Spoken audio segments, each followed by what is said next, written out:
Welcome to Lesson 6C, Production of Vorticity. In this lesson, we'll discuss why viscosity is necessary for production of vorticity in light of Helmholtz's theorem. We'll discuss the importance of a wall in the production of vorticity and the relationship between wall vorticity and wall shear stress. The question we're asking in this lesson is, how does vorticity get produced in a fluid flow? First, recall Helmholtz's fourth theorem, which states that the strength of a vortex tube remains constant in time in an inviscid barotropic flow with conservative body forces. What this means is that if a fluid particle has no vorticity to begin with, then as it moves through the flow, at some later time and location, it still has no vorticity unless one of three things happens. One, we have non-conservative body forces that act on the particle. Now recall from a previous lesson that a conservative force is one that can be expressed as the gradient of a potential function. For example, gravity can be expressed as the negative of the gradient of gz when gravity acts down with z up. This is a conservative body force. Number two, it encounters viscous forces. In other words, it's no longer inviscid.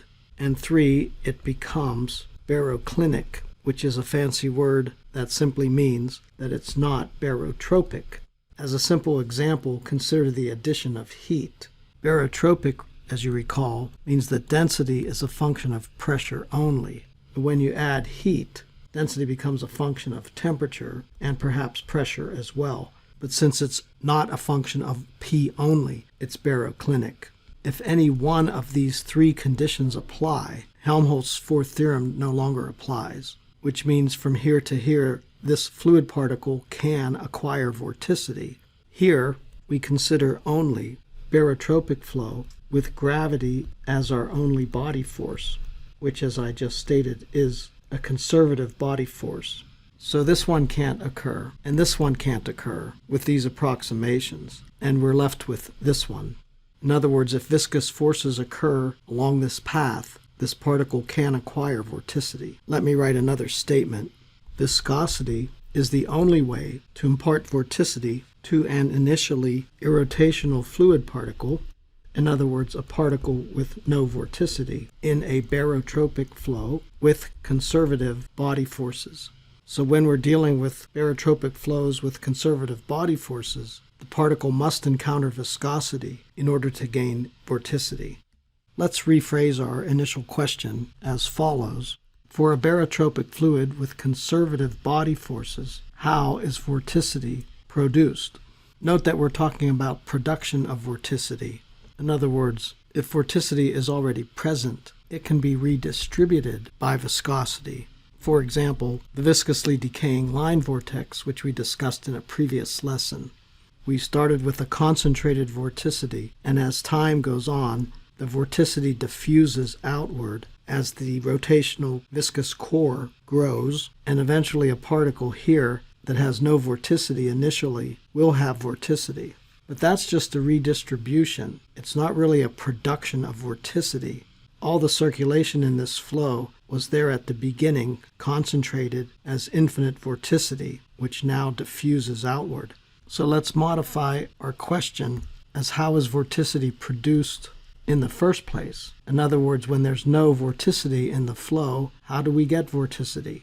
Let's illustrate with another simple example, namely flow over a cylinder in a uniform free stream of speed u.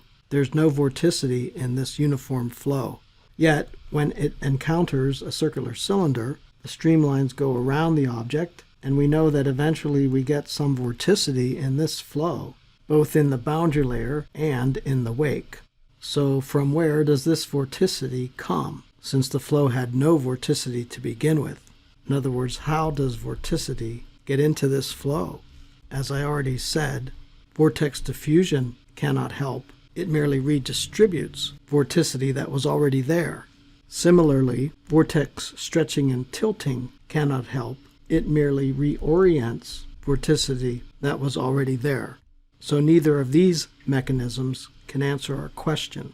What we do have in this flow is a wall, and so the answer to our question is that a wall is the only place where vorticity can originate in a barotropic flow with conservative body forces.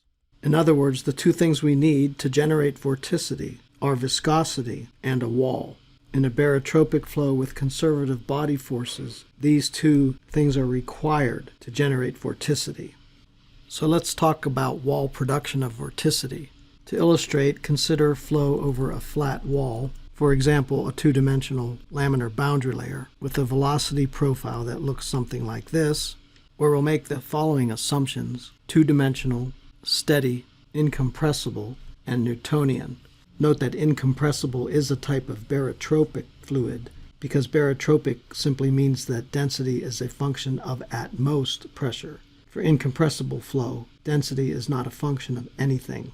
The slope right at the wall is del u del y, and the vorticity in this two-dimensional flow is 0, 0 omega z, or 0, 0 omega 3 in tensor notation, but we'll stick with vector notation here. In our coordinate system, omega z is del v del x minus del u del y, but consider a fluid particle right up next to the wall. Since v is 0 everywhere along the wall, by not only the no-slip condition, but also the fact that this wall is solid and not porous, then del v del x is 0 at the wall. So omega z is negative del u del y at the wall. Consider also the shear stress acting on the fluid particle. The shear stresses on the fluid particle act in these directions, and we'll call them tau yx, or tau 21 if you prefer. Recall that tau yx equal 2 mu capital S yx, which turns out to be mu del v del x plus del u del y.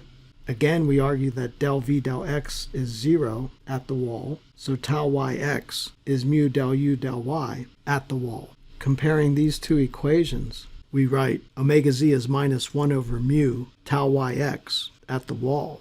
In other words, wall vorticity is directly proportional to wall shear stress. This turns out to be a very important statement. I'll make another comment that's not as important but is significant and interesting, namely that wall vorticity is oriented 90 degrees to the streamlines of flow just above the wall, which are basically parallel to the wall.